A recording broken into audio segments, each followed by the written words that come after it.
Hey guys, welcome to the Filmopoint. Today we are gonna understand the basic 3D and how to animate that in Fusion Studio 9. I made this and did just a simple animation for you. If you want to learn this, stay tuned. Let's take a new composition. Now press Ctrl plus spacebar to open search bar, and type shape 3D, then press OK. Just drag your shape 3D layer to the source monitor. So here we have our 3D environment. If you want to rotate this 3D environment, just press Alt plus middle button of the mouse.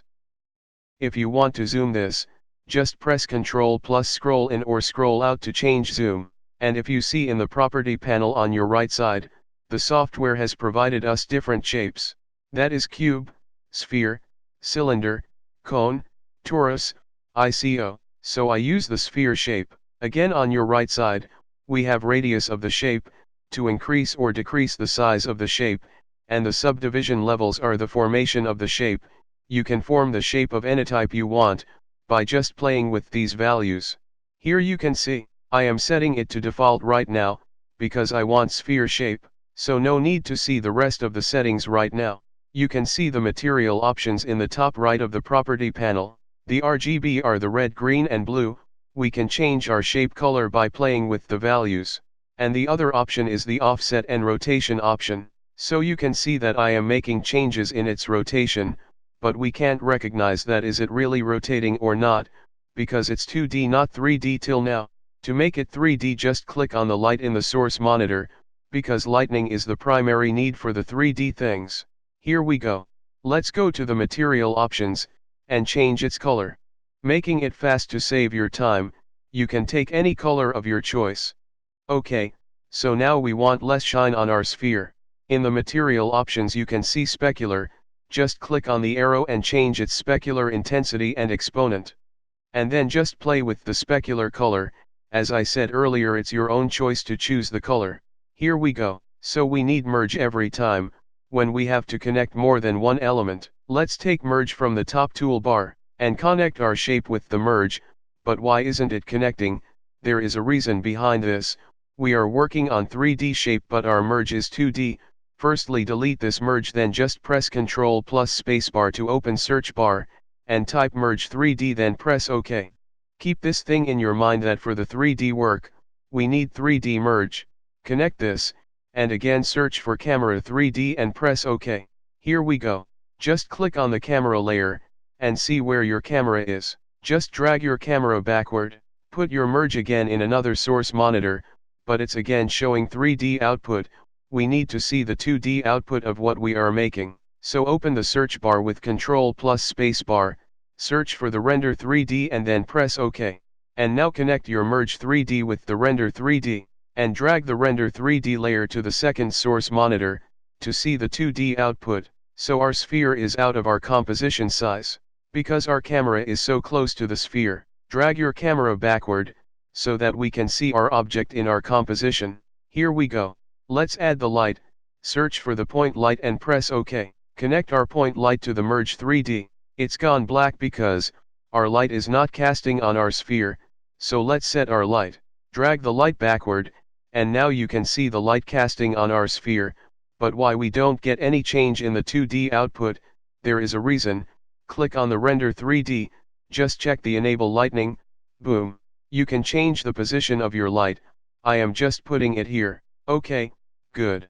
Let's take the another shape 3D, connect it with merge 3D and make it cylinder shape. So here we have our cylinder shape. So now what I need is, I want to animate that cylinder, because when it passes through the ball color should change every time. Let's first decrease the radius of the ball, to make it more small than it is. And now change the radius of the cylinder also. Here we go. Nice. Let's change the color of cylinder first. Again go to the material options and I am making it sky blue.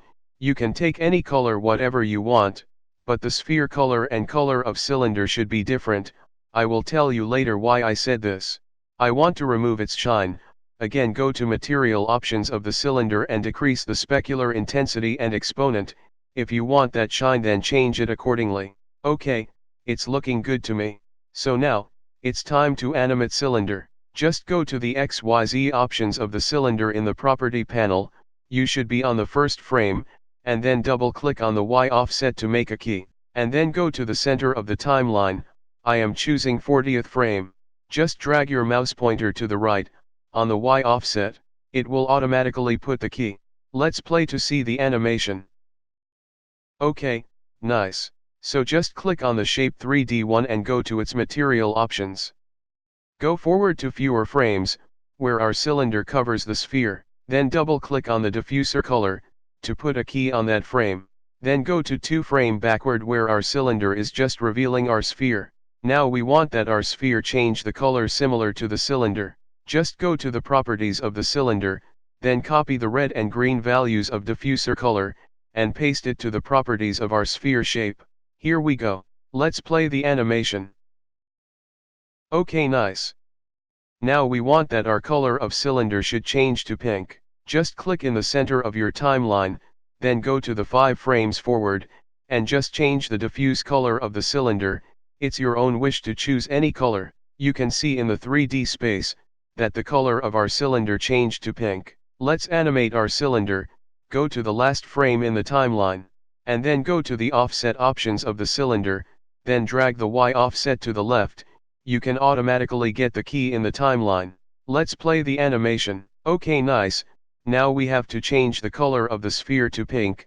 Now it's your work to complete the animation, because if you don't grind your mind you can't do anything.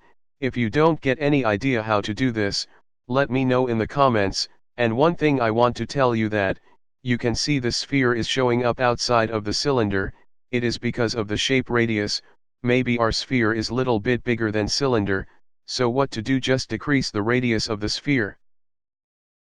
Here we go. Thanks for watching, stay tuned for more updates.